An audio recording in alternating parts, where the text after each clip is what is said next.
வணக்கம் குழந்தைகளே. என் கொண்டை எங்கே? இந்த கதையை பார்க்கலாமா?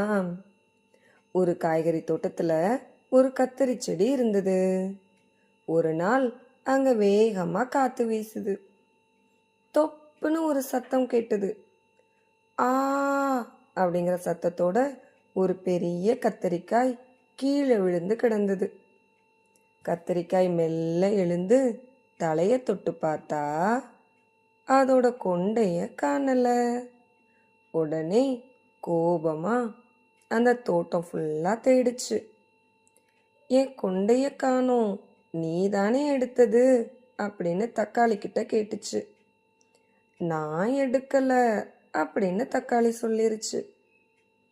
பச்சை மிளகாய், குடை மிளகாய்னு ஒவ்வொருத்தர்கிட்டயா கேட்டாலும் அவங்களும் நாங்க எடுக்கலன்னு சொல்லிட்டாங்க. சுரக்கா கிட்ட கேட்டா நான் இப்போதான் வளர்ந்து வர்றேன், நான் எடுக்கல அப்படின்னு சொல்லிருச்சு. கத்தரிக்காய் எல்லா இடத்துலையும் தேடிச்சு. கீழே ஒரு பரங்கிக்காய் இருந்தது. அதுகிட்ட என் கொண்டைய காணோம், நீ தானே எடுத்தது அப்படின்னு கேட்டா பரங்கிக்காய் பதிலே சொல்லல. உடனே கத்தரிக்காய் கோபமா, எனக்கு தெரியும், நீ தானே எடுத்தது அப்படின்னு கேட்டது.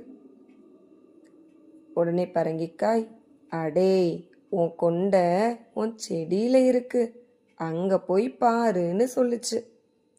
கத்தரிக்காய் வேகமா ஓடுது, உருண்டு உருண்டு ஓடுது. அதோட செடியில கொண்டை இருந்துச்சு.